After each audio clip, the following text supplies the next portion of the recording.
Hello, everyone, and good afternoon or good morning, depending on where you're calling us from. Welcome to today's Coffee Chat series with the National Healthcare for the Homeless Council. We are doing this series during the COVID-19 pandemic so that we can be having community discussions on issues that are continuing to percolate as this pandemic unfolds. I'm Barbara DiPietro. I'm the Senior Policy Director here for the Council, and I'll serve as the moderator for today's webinar. Just want to welcome everyone that this is going to be more of a coffee chat series, and so I'm seeing more people discover the chat box and introduce themselves and let them know of their awareness. We're hoping that this can be a dynamic discussion. We know that testing is a real issue right now. We've got emerging data and research from a lot of communities that we'll talk about today. And so really wanted to get a chance to hear from you, your questions and issues, particularly as more communities set up their own testing initiatives. And so with that, just the goals for today's discussion, we'll hear from the CDC about their new MMWR reports on testing in shelters in several cities. We'll little more about what those experiences looked like in those communities. We'll do a deeper dive, particularly in Atlanta and in Boston, and then we'll try to address as many of your questions as possible in the hour that we have together. And so you'll see that the group chat down at the bottom, please note that everyone will be able to see everything you put in that chat. And so, but we want to hear your ideas. If you've got strategies or suggestions for each other, or questions for the presenters, if you have resources that you're aware of you'd like to share with us. We're really trying to hold this as a community forum, knowing that the platform itself is imperfect for having the kind of interface that the healthcare for the homeless community typically likes. But to that extent, we are just trying to have this be as much of a community feel as possible. Want to make sure that everyone is aware of our new testing and services issue brief. And so this is trying to provide a framework for how you might be able to advance some of these initiatives in your own community. It links to the new CDC reports that have just come out, plus a few other cities that are been doing some testing initiatives. It specifically tries to address the public health authorities and emergency response systems that have the legal authority to be able to mandate the testing or move forward or approve the resources or other capacity or staff that is often required from your public systems to be able to do this. We know that often these testing is a community collaboration with many different partners, but just thinking through how we're engaging the folks that have got the legal authority to be able to leverage those public resources. We also are using this policy brief just to reiterate why people experiencing homelessness are a population that are especially vulnerable and at high risk of contracting COVID-19. And so we just kind of, again, wanted to put a framework to where communities can be focused. We really feel like the findings that we are coming out with are really indicating that we want to do as much proactive testing as we can so that we can mitigate the spread of the disease. And so there are 5 actions that this issue brief does an overview for. We are trying to prioritize testing in homeless populations. We are seeing that nursing homes are getting a lot of attention. Increasingly, jails, prisons, and detention centers are getting a lot of attention. Meat packing plants, poultry industry, other congregate either work or living situations. Again, those are all priority areas for local public health. And so adding homeless populations into that, we are competing for attention. And so I want to recognize that there are a lot of at-risk populations, but this is one that we obviously feel is particularly important given the vulnerabilities here. And so hoping that we can conduct comprehensive testing in a proactive way, we can be expanding the response that we have to those testing initiatives. So how are we looking at both congregate and non-congregate programs as places where people can safely isolate and quarantine? How are we staffing those programs so that people have the appropriate supports that they need? And then ultimately, we really are trying to focus on longer-term stability. So thinking about how can we expedite permanent housing placements when possible, and how can we really be thinking through all of the collaborations, partnerships, contracting, and the new spaces we're setting up, how do we pull that through to more permanent services in our community to better serve people who really were high need before the COVID-19 pandemic unfolded? I will say that we want to know a little bit more about who's on the line with us so that we're able to better tailor our conversation. And so Brandon De La Cruz, who is our fearless technical man behind the scenes, if you could bring up a poll question, and if folks could just be prepared to tell us tell us about where you're coming from. That'll come up hopefully in a minute. Very good. If you can just tell us where you're coming from and just check all that apply, because I know a number of people wear a number of hats. And so you might be both the healthcare for the homeless program and also be running an isolation and quarantine program. And you might be engaging, you might be part of a local public health department. So if you can just kind of give a sense of what sectors you are operating in, and we'll let this run for another minute or so, but it looks like the bulk of our folks are coming from COC and homeless providers. We've got about a third of our folks, or a quarter of our folks in healthcare for the homeless programs. So, okay. So this is just a good snapshot. I think it looks like we have a pretty wide range of people who are joining us today. I think this speaks to the interagency and the collaborative partnerships that we're putting together on testing in our communities in general. So I'm just really heartened and really appreciate folks, particularly those who are joining a healthcare for the homeless event for the first time. I know that for many, the intersection of healthcare and homeless services and housing, this may be a new space. And so we're welcoming you and look forward to your participation in this discussion as well. Thank you, Brandon. We will move on. Let me just introduce, with all of that as a background, let me introduce today's discussion panel. From the CDC, we have Dr. Emily Mosites. Also from the CDC, we have Dr. Sapna Morris. And then from a variety of places, but all in Boston, we have Dr. Travis Baggett, who's known to many of us, just his research and the work that he does at the Boston Healthcare for the Homeless program. And then also Dr. Ken Friedberg, who's joining us also from Boston, where they can be talking more about the work that they're doing there. And so with that, I want to turn it over to Emily, who can talk to us about the most recent CDC reports. With that, Emily, take it away. Hi, everyone. This is Emily Mosites from CDC. I am joining you all with not coffee, but peppermint tea. Seemed like a good time for peppermint tea. So I want to thank you all so much for the work that you are doing. You know, our homeless service providers and our healthcare for the homeless providers are doing amazing work and have been adapting so much during this crisis. So thank you so much for what you're doing. Today we are talking about testing, and we have two very relevant reports that have just come out through CDC's Morbidity and Mortality Weekly Reports. They came out last week. And I will talk a little bit about the first one.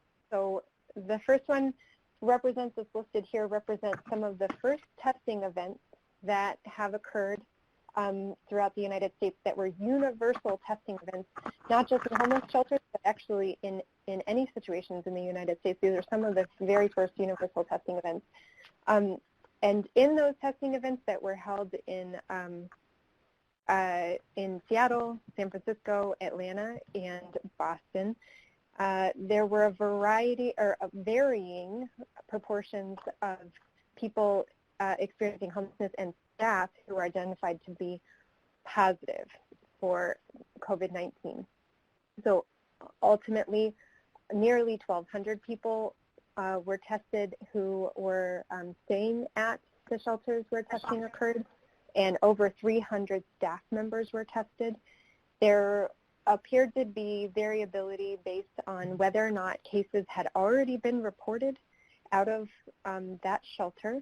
So higher prevalence of COVID-19 was identified in locations where more than one case had already been identified. Compared to places, so in Seattle and Atlanta, some testing had occurred in shelters where clusters had not been previously identified, and in those locations, the prevalence of COVID-19 was lower. So ultimately, our takeaway from this particular report was that universal testing, when there's been more than one case that's been identified at a shelter, is recommended to identify people who need isolation. And then if resources are available, proactive testing can help prevent transmission within shelter settings or other homeless service settings. The second report that we have here is a more in-depth look at an outbreak in Seattle. So it describes not just the findings of an outbreak investigation, but also the public health recommendations that were made in response to that investigation. So I am going to let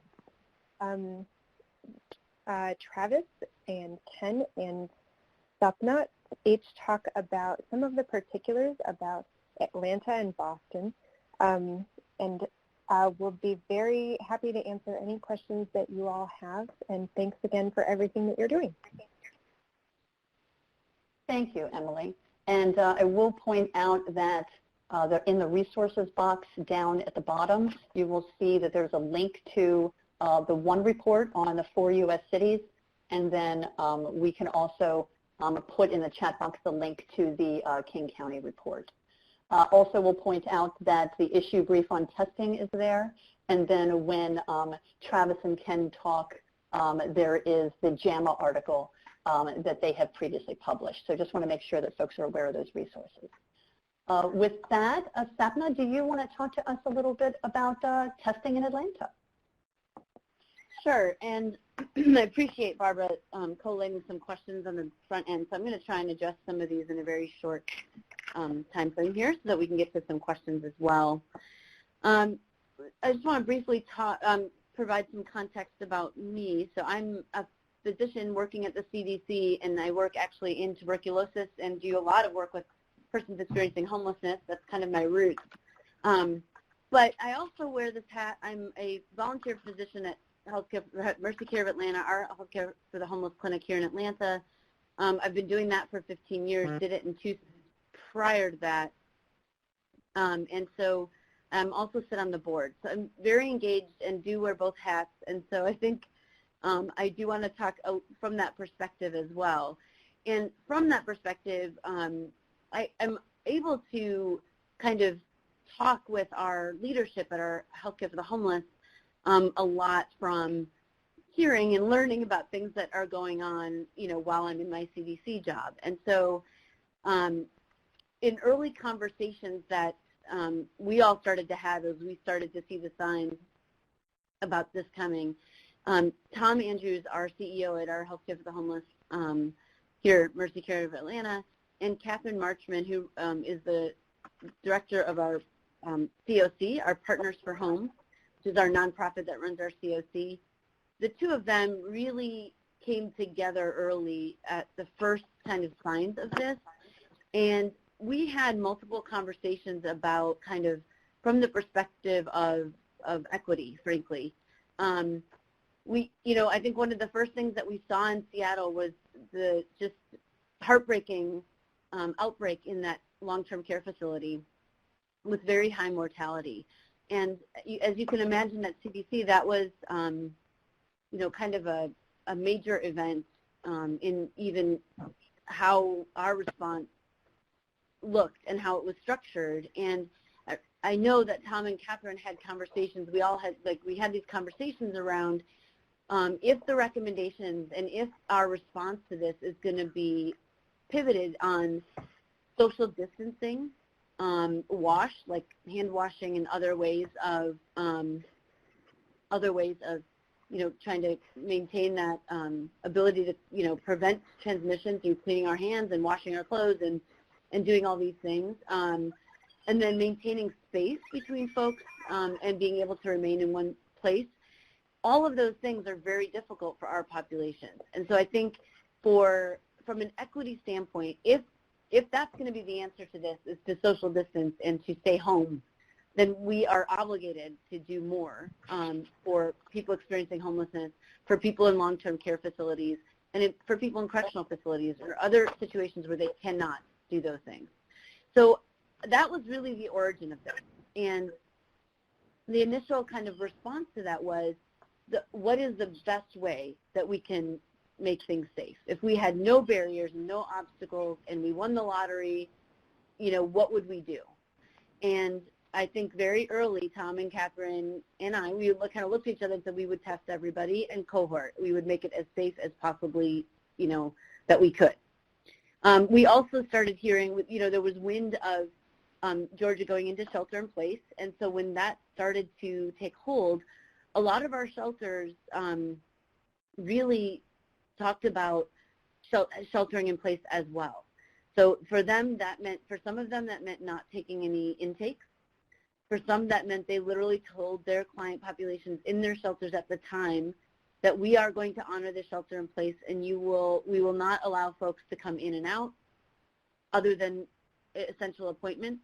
Only minimal folks would actually go out and work if they had jobs, and otherwise people would be basically obligated to stay inside the shelter for most hours of the day. So because of that, there was a varying response by our folks, our clients.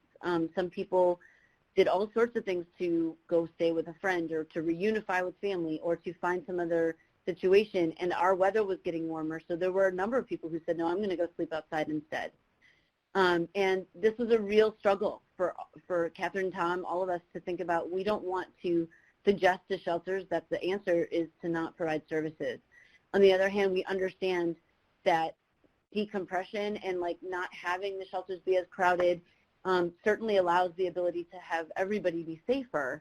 But what we didn't want was to turn people to the street if they didn't want to, be in that situation. So this is a really difficult decision point. And again, I think that pushed to, if we had more information, if we knew, we could advise people better. So our initial clients that were symptomatic, we did have very minimal ability to test. So I know that a lot of HCHs out there are reporting to HRSA that they have the ability to test, as did Mercy Care of Atlanta. But initially, they were given 20 tests or something, so it was a very small amount, potentially for very sick clients, and that was all that they could do. So Catherine and Tom made a commitment to say, we are going to go test. And CDC came involved because we were able to help bring some manpower to this. So I wanted to just share these pictures because we opted to partner with the county. The county, initially this was, again, Tom and Catherine's push. Luckily, they were engaged with conversations with Fulton County Health Department the whole time.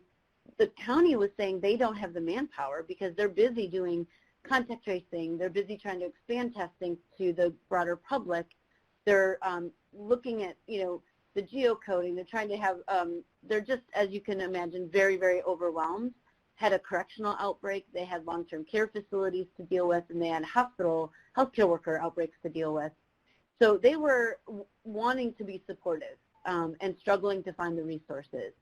And again, kudos to Tom and Catherine because everybody got creative, and we were able to pull together a team on any given day of about 20 to 25 people and walked through logistics. So we worked with all of the shelter directors. Everybody came together.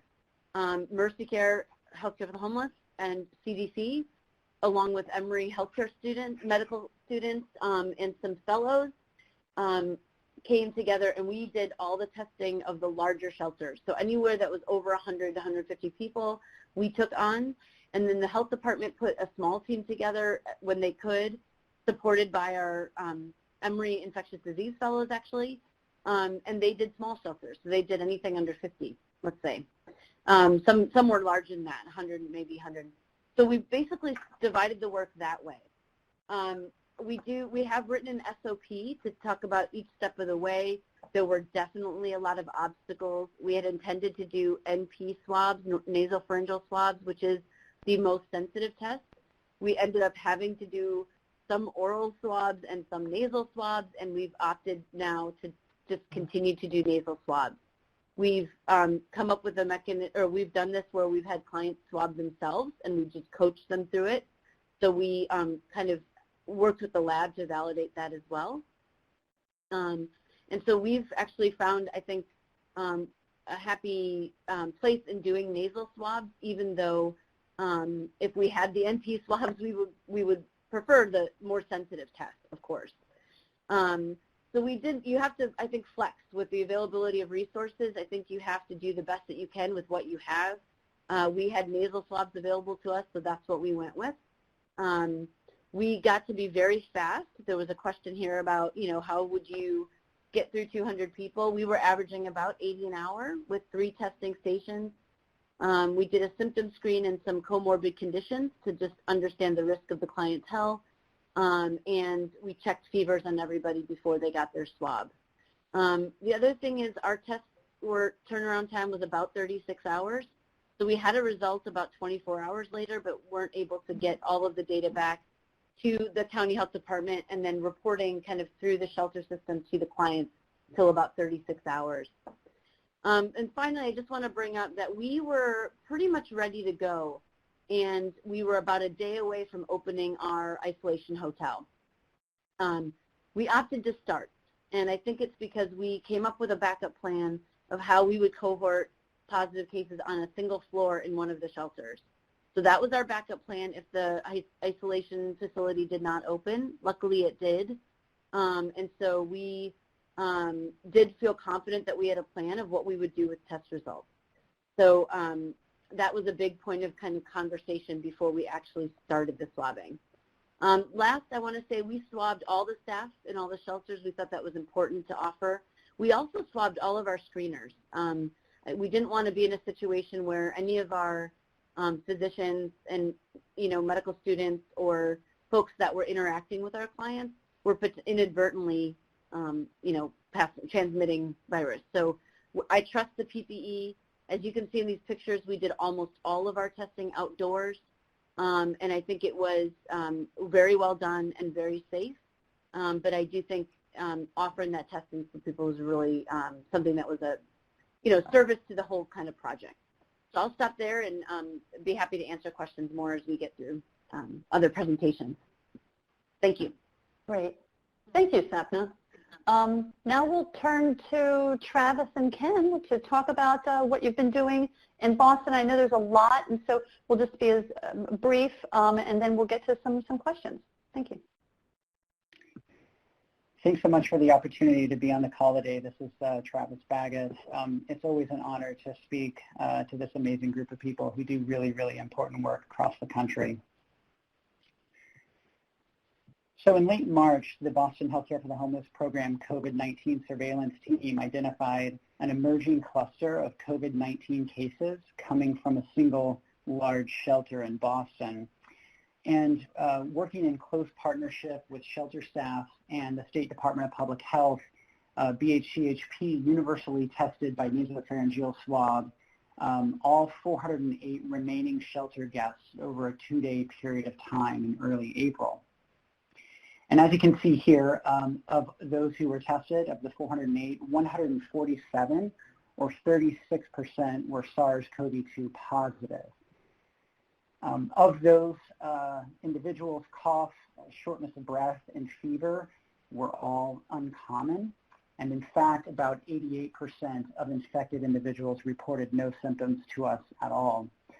And also worth noting that none of the 147 positives would have been picked up by the COVID-19 symptom screener that we had been widely implementing at area shelters prior to this. And that symptom screener required people to have cough or shortness of breath plus a fever of at least 100 in order to be eligible for testing. For this paper, I just wanted to also briefly acknowledge the amazing team and the co-authors, Harrison Keyes, Nora Sporn, and Jesse Gata, who I believe are all on the call today as well.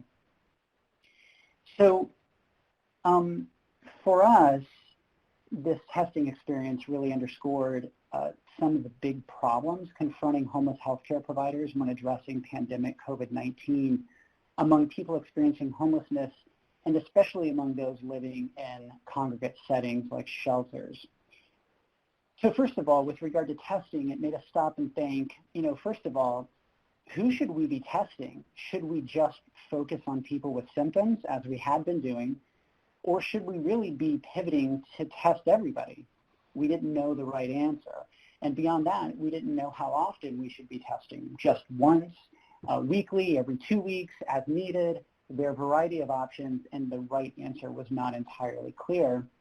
And then on the management side, it required us to consider what's the optimal care site for taking care of people experiencing homelessness and COVID-19. So for those people who are critically ill, it's clear that they're going to need a hospital level of care. That's true anywhere. But what about, as we found in our study, the more mildly ill or the people without any symptoms at all who are basically more or less okay, but they can't go back to a shelter setting because they have COVID-19. And specifically, what's the role of alternate care sites or non-hospital sites for taking care of those individuals? And in Boston, alternate care sites have sort of run the gamut, being everything from large tents that have been rapidly constructed over several days to take care of anywhere from 16 to 36 individuals at a time, up to and including a newly opened 500-bed field hospital within the Boston Convention Center. And then finally, within this broad landscape of care options, what's the role of temporary housing in response to COVID-19?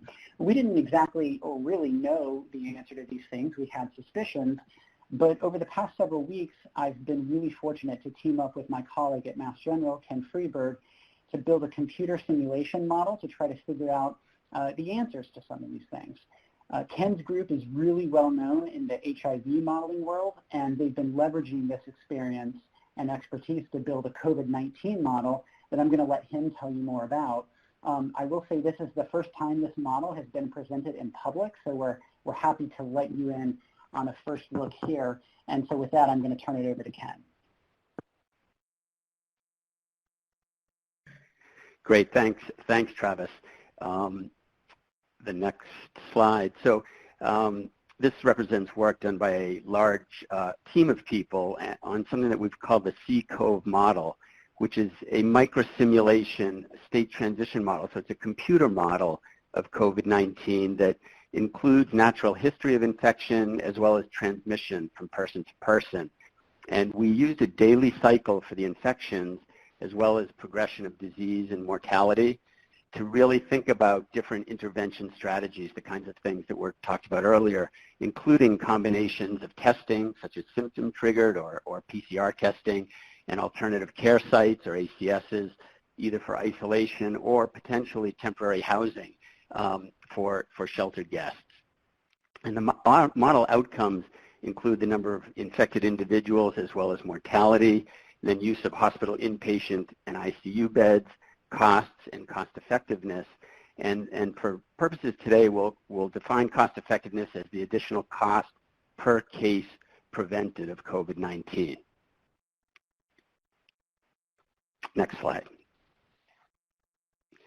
So I want to compare just 4 different strategies among many that we could look at. One is a status quo strategy, which is shelter infection control measures. A symptom screen, such as Travis was describing, followed by PCR for symptomatic patients, and then some kind of alternative care site for those positive, and then universal testing of everyone, and HCS for people who are positive, and universal testing of everyone and temporary housing, which lasts 6 months. So we're going to compare those 4 different strategies. Next slide. So I'm going to walk you through this slide, which is really preliminary results, and it looks at what we think will happen over 4 months with a strategy on the left, and then the cumulative infections in the second column, total costs to all payers, and then the added cost per infection prevented over on the right. And I'm going to start with a universal PCR test with an alternative care site, and these numbers represent 2,258 sheltered adults in Boston. And so that universal testing after 4 months, had 117 infections, total costs of $2.7 million. And if we then go down and look at a symptom screen with PCR testing and an ACS, you can see that the total number of infections is 1,011, much, much higher. And total costs, again, $15 million, much higher. So more infections and higher costs, so not an effective strategy because so many people are getting infected and ending up in hospitals, which are very costly. If we think about what we were calling the status quo or shelter control policies, again, very high number of infections, 1,239, even higher costs of over $19 million, again, because so much transmission occurring early among asymptomatic people, and then high hospital costs and ICU costs. And then if we look at universal PCR testing and temporary housing in a hotel or some more permanent facility that's more costly than an ACS, it's a little bit more effective, so only 98 infections, but extremely expensive. Again, these are costs in Boston, $47 million, and the added cost to prevent a case of over $2 million per case prevented.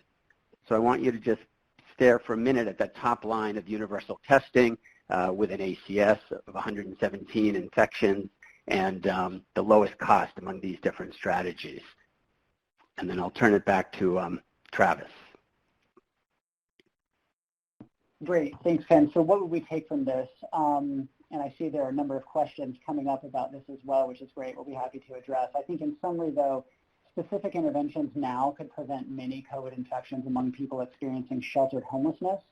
Our modeling suggests that symptom screening and symptom-triggered testing is not an effective strategy. Universal testing is a much better strategy, followed by use of alternative care sites, both of which together will decrease infections and mortality and cost far less than other strategies. In the model that we presented, we ran universal testing every other week, and that is, or we simulated it every other week, and that's likely sufficient. You can test more frequently, once a week or every 10 days or even every 3 days. You will get a little bit better effect at a much greater cost. Temporary housing would, of course, be effective, probably the most effective strategy, but it is also by far the most costly strategy for addressing COVID-19 in this population. So take-home message here, bottom line, routine PCR testing of sheltered adults with development and use of alternative care sites should begin immediately. And I say that acknowledging that for many of you, the resources or decisions about testing may not be entirely within your control, but our hope is that this data could in some way make this possible for you. So we'll stop talking here and I think open it up to questions. Great. Thank you, Travis and Ken, Satna, and Emily for all of that information. I know we've been seeing questions come in as people have been talking, and hopefully some of the information has already been presented as getting at some of the questions that folks came into this with. But we are seeing a lot of questions about frequency of testing. And so, Travis, I know you just talked a little bit about the frequency that you think is most effective. A lot of questions about frequency of staff, frequency of clients, what that looks like. I'm thinking, Travis, can you just revisit some of the comments you just made about frequency, and then maybe Sapna or Emily or Ken, could you add to that from your perspective? Ken, would you like to address what the model had to say about frequency of testing? Sure. I think that, as Travis said, in this analysis, we looked at every 2-week testing, and then we can think about whether every 10-day or every week might be more effective. I think there, as we should have mentioned earlier, a lot of unknowns about how long people are infectious and what it even means to still have virus by NP swab over time. So it looks like more frequent testing would be somewhat helpful, but certainly more costly and more uncomfortable. So it seems like every 2 weeks or something about that is what seems to make the most sense from what we understand right now. And so this is Oh, go ahead. Emily, were you going to say something? Yeah, this is Emily. I was going to say that we don't, because these universal testing events are fairly new, we don't have a lot of data on follow-up. So the frequency of testing, we don't have a lot to base recommendations off of right now. But a lot of it will depend on what you find in your initial testing. If you find a high prevalence or even a moderate prevalence, you might want to go back soon because that indicates that there's been quite a lot of transmission. And so there might be quite a number of people who have been exposed and might not have tested positive yet. So it's worth probably going back soon after that initial testing event to try to catch others who have been exposed in that transmission event. And so the other thing, the other thing I was going to say was, I mean, I think there are a lot of unknowns, and I know it's frustrating for all of us, right? I mean, this, what we know about, so first of all, I just want to speak to what we know about the virus itself, the test itself, including now throwing in this kind of X factor of serology. So we're actually here in Atlanta, and I didn't share the numbers earlier, but they are in the MMWR that Emily mentioned, the first initial ones. But we tested 2,806 individuals. That was clients and staff. We got 46 positive. So that's 1.6%, or, our one shelter had, the highest was 30%, and it was a small shelter of 30 clients. And of our largest shelters, we had one that was 8%, and that was the highest that we had. So there's a couple things. So one, I think now that we've done this testing, I think it does direct where we're going to put our attention and resources. And we're going to also look at the practices that the shelters put in place and how that impacted maybe what's going on in terms of their infections. The other thing is that I think it's really, really important is that I think you really have to look at what's happening in the broader community around you. As we all know, a lot of our folks are in and out. They're working. That is a measure, that is potentially very much impacted on what's going on in the broader community. And interestingly, in Atlanta, our outbreak is not happening in the zip codes around where our folks are centralized in this downtown area. I think that is a direct, we have pockets of very high transmission and high case rates in the county and in the city. They just happen to not really overlap with this population right now. That also means potentially, now we don't have serology testing yet to understand, for this population. We're looking into that. But it also means that if Georgia does start to see a second wave, as I'm sure many of you heard about our governor's decision on how to proceed, we have a very large population that's potentially still susceptible. And so we may have to go back and test more often as things change around the community. I think with Travis and Ken and, talked to Jim O'Connell about what was happening in Boston, I think you guys identified these clusters and these large percentages of asymptomatic positives as you were seeing Boston as a whole kind of hit this peak.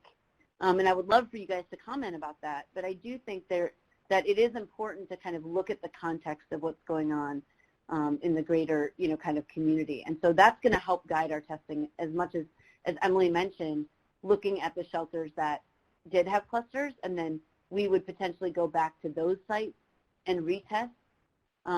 If we get serology, we will go back. And I do want to say that I think this question about, we are not advocating as CDC continued testing to show cure or infectiousness. You can get, PCR can often find a needle in a haystack. So it's helpful for diagnosis. Sometimes following it out, you can find fragments. It does not mean it's viable virus. It does not mean that that person is still infectious. So it's hard to know what it means if you kept testing somebody every week who's already positive. I think some folks that are negative, if you retest, it makes sense. But in terms of following the positives, I think we're not suggesting that testing is the right way to necessarily determine if they're still infectious. So I'll stop there, but I'd love to hear Travis and Ken's comments or thoughts on that too. Yeah, sure. I mean, I think I'll just chime in briefly. I think that, to the question you asked earlier about community prevalence and testing at places where there have been clusters versus everywhere, our sensitivity analyses in the model across a range of prevalence assumptions, from very low prevalence, starting prevalence within a homeless community, to very high, suggests that these effects hold no matter what. And so I would say that getting in and testing and identifying people early before there's been a cluster is probably, I think there's something that's intuitive and appealing about that. That said, these are modeling figures, and so how it may play out in any particular community is uncertain. I did want to take a moment to maybe just briefly respond to a couple of the questions I see scrolling through, in particular around some of what is modeled in here, and there won't be time to go through all of it. I know there are other questions, but I just wanted to briefly address. One participant asked why we didn't consider or put on the table permanent supportive housing. I think many people on the call would agree that permanent supportive housing is a very good idea in general. There are many reasons to consider permanent supportive housing in this population. This model is specifically and perhaps somewhat narrowly focused on a response strategy for COVID-19, not for a sort of more global solution to homelessness. So we have to frame it within that sort of more narrow perspective. I think we would all acknowledge that the root solution here is to end homelessness. So I think that needs to be said. The only reason we have to model out all of these crazy scenarios is because there's homelessness in the first place, which should be addressed. So I think that should be said. A couple of things in the presentation we've simplified just a little bit, but I'll clarify. When we talk about ACSs and how that intersects with testing, whether it's symptom-triggered testing or in universal testing, in either event, the way it's modeled out and what is done in practice is that at the time of testing, if there's a lag for when the test will come back, people who are symptomatic will go into an alternative care site until the test result has returned. If it is negative, those people can be returned to the shelter. If it is positive, those people will move on to another alternative care site dedicated for people with COVID. At those care sites, the way it works is you are held for, there's a little bit of a moving target, 7 to 10 days past the date of symptom onset, or if you're asymptomatic, past the day of testing, and you had to have been asymptomatic for 3 days. So there are clinical criteria for discharge, not test-based criteria for discharge. At that point in time, that's when someone's considered to be no longer infectious and can return to the general shelter population if they have no other housing arranged. Finally, there's a question about the length of temporary housing. What we have modeled in is a 6-month temporary housing, and that's intended to be something like a hotel or motel room or a dorm, something that is ultimately time limited, a little bit less medical looking than an alternative care site, and therefore also because they're individual rooms in different facilities is a bit more costly. The local cost for temporary housing, though, could vary depending on how they're paid for and what they look like. So I just wanted to give a quick rundown of those responses. I'll go back on mute and wait for other questions. Yeah, Thank you. I appreciate it. Oh, please go ahead. This is Ken. Let me just jump in. There are a couple of questions about testing symptomatic versus asymptomatic, and then the integrity of the test. And I think the data from Boston that Travis showed, where really the symptoms were such a small percentage of people had any symptoms, and we think that really was leading to the initial cluster and outbreak, and why it seems so important to do testing of everyone and not symptom-based testing. I think that's really an important piece of this to prevent those explosive clusters from occurring in situations where no one has immunity to this virus. That also raises the question that was brought up about how good the tests are. and we know that the PCR test, the nasopharyngeal PCR, we think maybe 70%, 80%. So it's not a perfect test. There will still be false negatives, but it is a way of getting most of the people who have infection into an alternative care site, and so slowing that really rapid growth that occurs where people are in congregate spaces. So that's the issue about both testing everyone and then how good the test is. Great. Thank you so much for all of that information. And Travis, I especially appreciate your note about how we wouldn't be having any of these discussions if we had ended homelessness and people had permanent housing. We would be part of the more general response. So moving on, let's talk a little bit about unsheltered populations. And we had gotten some advanced questions submitted about what considerations should we be thinking about in communities for encampments or large congregate spaces that are outside. Are there any things that we can be, or advice you have for the field for how to navigate making the case for testing unsheltered populations? This is Emily. I can say that testing unsheltered populations is certainly going to be important because we don't have a lot of information right now about what the risks look like. And here in Atlanta, I'll let Sapna speak to this. In the testing that they did specifically set up testing that was available to people who were unsheltered. So Sapna, you want to talk about those details? Yeah, sure. We tested, we think, somewhere between 500 and 700 unsheltered folks. I say we think because we did it with outreach teams and street clinic and meal programs. And so we had our street clinic and outreach teams kind of go and see their folks that live in various encampments and kind of offer the testing and make sure that they could get to the places that we had set up for testing.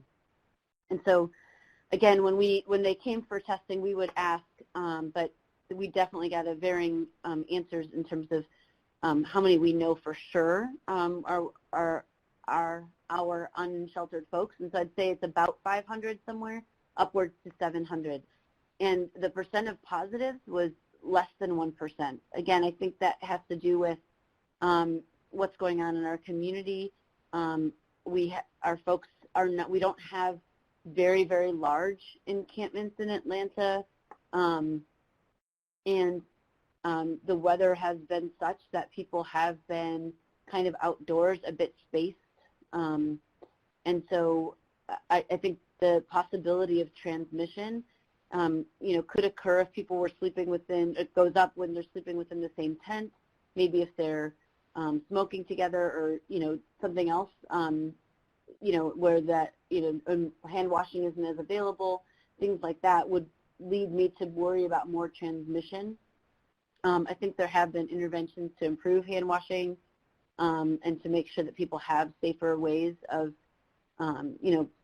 using sanitation. And then also, again, people have been kind of spaced out where they're sleeping. We did find our outreach teams went out in mid-March when the shelter in place was going into effect to talk to our unsheltered folks and found that people were really unaware. Messages were not getting to these folks about what was happening, why it was happening, what their risks were. And so our street clinic and outreach teams actually came together and made a very earnest effort to go out and talk about what was happening and how to keep people safe. And I do feel like in some of our encampments it really did make a difference. So that's what our results are right now. And again, to me, I think that does reflect kind of the areas in which folks are staying and the lack, the not having major epidemics in those parts of the city right now. And then we're anxious to see how that might change. Thanks, Sapna. Other comments to add to that, or we can always go to the next question? Okay, we've gotten a couple of questions in the chat box and also submitted it in advance around the theme of guidance or SOPs for testing in shelters. And instructions for the staff of shelters on how that happens, or like how do we really make that an operational guide so that people understand the nuts and bolts of what needs to happen? Curious who might want to take that first. This is Emily. I can speak to that a little bit. So we are thinking through how we might be able to share some operating procedures from the Atlanta work. But as that's happening, it's important to think about how strong partnerships need to be for this. So in each of the settings that we are talking about, the partnerships were very strong between healthcare for the homeless providers, the homeless service providers, and often the health departments, and of course also in some situations the CDC. So the partnerships are very important to strengthen how this can happen and how it can be operationalized. And then also keeping in mind that for the most part, it's going to, depending on the test that you have, you need to have medical providers doing the testing. And then that coordination needs to happen for the logistics from the staff, homeless service provider staff side. So those partnerships are going to be really important, and I'm sure that Travis and Sapna can speak a little bit to the specifics and the details on that.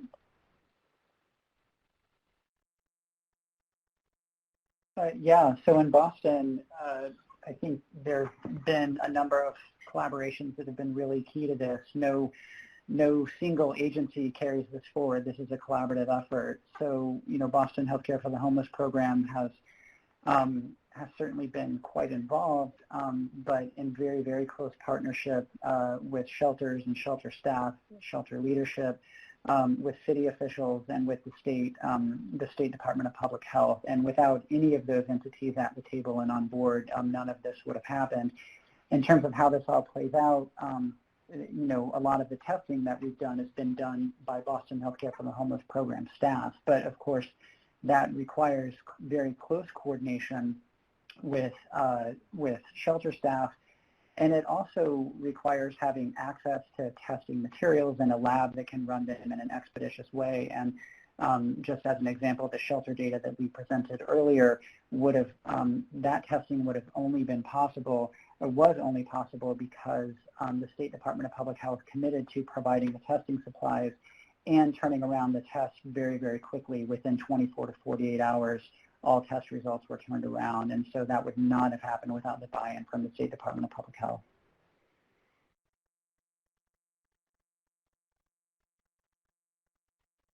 Yeah, this is Ken.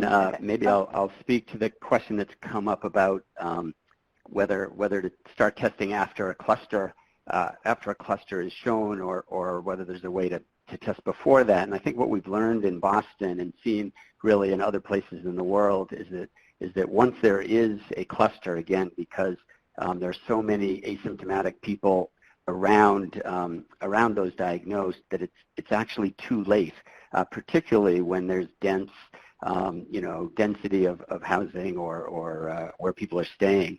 And so I think, and the shape of that epidemic curve has really been the same in every situation.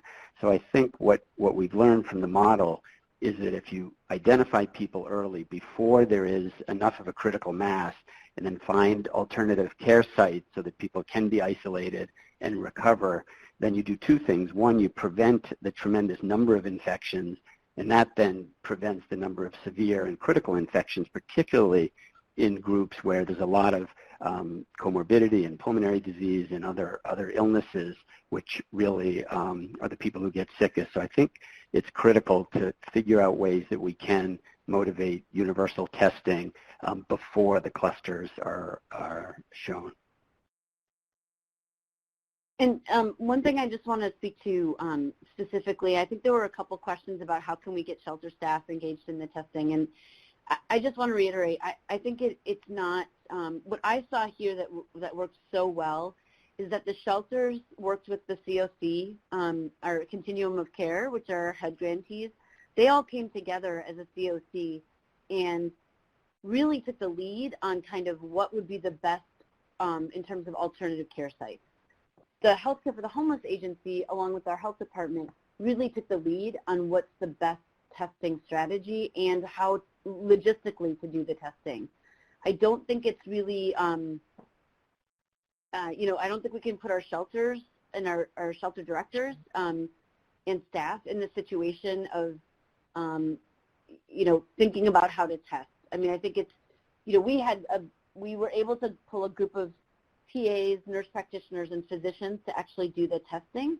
It can be nurses. It can be, we certainly have, testing sites where people are doing their own nasal swabs. So it's not so much that you need the technical aspects, but there is, proper wearing of PPE. We do want to keep people safe. It's not something that a lot of our sheltered staff might be comfortable or used to doing. And I do think that if we're creative and we look at our state's resources, there are a number of healthcare workers out there in more elective kind of healthcare environments that are not working right now and are serving on our medical reserve corps or our state emergency kind of staffing. We call them DMATs sometimes. There's different sources like that. We also pulled, like I said, residents and medical students and had a lot of people come out of the woodwork to say they would come and help. So I think that there are ways to not put our shelters in charge or kind of in that lane of the testing. But I do think they can take bigger leadership when it comes to designing and thinking about the ACSs. Thank you, Sabra. And I think that sets us up for our final question. I know we're coming down to the last few minutes, so lightning round from our panelists.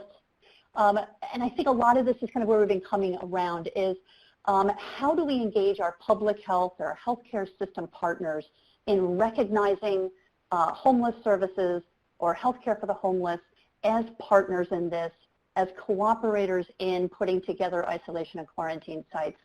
Like, can you illustrate like the guidance around what constitutes like the role of public health in those systems and what those collaborations should be looking like? Sure, this is Emily, and I'll just speak to the overall CDC guidance. The way that we have it written right now is that it's imperative to use a whole community approach when protecting people experiencing homelessness from COVID-19 and responding to cases in the population of people experiencing homelessness. So the health department is a key leader in that space, and so reaching out to them and making sure that you have those communication lines open is crucial for this going forward.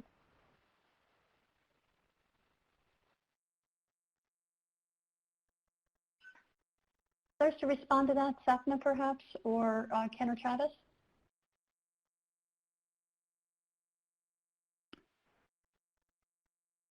Someone might be on mute. Travis, do you want to comment on how that was done in Boston? Yeah, so in terms of setting up alternate care sites in particular, Barbara, would that be the best place to comment? I think the role of public health and our public agencies in engaging with us and doing the kinds of community partnerships that Emily talked about, like how do we compel that? How do we illustrate the argument for that working well as a model? I think that's a great question. I'm not sure that I have, a conclusive answer to that, except to say that, in many ways, many of the solutions to some of these things are local in that it really hinges on the relationship that a particular program may have with the public health agency. But I think that our experience here has highlighted that a committed and heavily invested public health agency in the well-being of this population is absolutely crucial to, to the foundation of a good response. I'm not sure I have more to say than that, other than this is really, I think, at the crux of the matter. Yeah, this is something I just want to say one quick thing, which is we do have all of us have local jurisdictions that report up to our states, and there's a whole line of, response work that we may not normally intersect with. I've been in and around these circles for a long time and did not really even understand all of the processes of getting our disaster management kind of stream activated. And again, it did kind of happen late, but when this was declared a national crisis, that opened up and changed kind of the dynamic of how our federal partners like FEMA then would roll out services to various states. The thing is, the lynching pin here is that the states have to ask for that request. So if we're not able to kind of get the needs reported up to those people in the disaster management lane, you know, to be able to kind of get the right things written, get the right requests, and get this all worded correctly, I think we often feel like, what do we do? And frankly, I think a lot of our health department staff who are really engaged in contact tracing and testing, they also sometimes get left out of that loop of kind of this disaster management lane. And so this is where our COCs and our HUD partners and our city and county and state colleagues really come into play. It's like finding the right person that communicates that up so that we can get those funding streams to work on these alternate care sites. And it does take a lot of partners. So again, as Travis said before, this is a huge collaborative effort in terms of how to get these ACSs stood up. Thank you, Senna. And I think that's a really great way to end for us. I know we're at our time. In fact, it's gone over a minute, but just really appreciate all of you talking through some of these issues today. I know that these are complex issues, particularly as they play out in local communities. But Emily, Sapna, Travis, and Ken, it's really been great having you here today. Want to also thank everybody who's joined us today. We had over 200 folks on the call today who were just struggling through this. Want to emphasize that we have 2 upcoming webinars next week as part of our Coffee Chat series. You will see registration links for those in the resource box and also on our website, so we just want to make sure folks are aware of that. And then again, making sure folks are aware of our COVID-19 TA page, where we've tried to put a lot of resources from the community and the federal government around COVID response. Our TA manager, Michael Durham, is collecting your local guidance and protocols. So if you have anything that you are working with in your community that you think other communities could model on, please share it with us so that we can make sure that we're leveraging all of our expertise in our community. And so with that, I thank everybody for coming today. I know we're all out there working hard. Your time is precious. I especially appreciate the time you've given us today. And again, thank our panelists. So wish everybody the best of luck to stay safe and continue doing great work as we are all doing for people experiencing homelessness and our teams and staff. So with that, I will wish you a good afternoon, and we will be ending our call. Great. Thanks.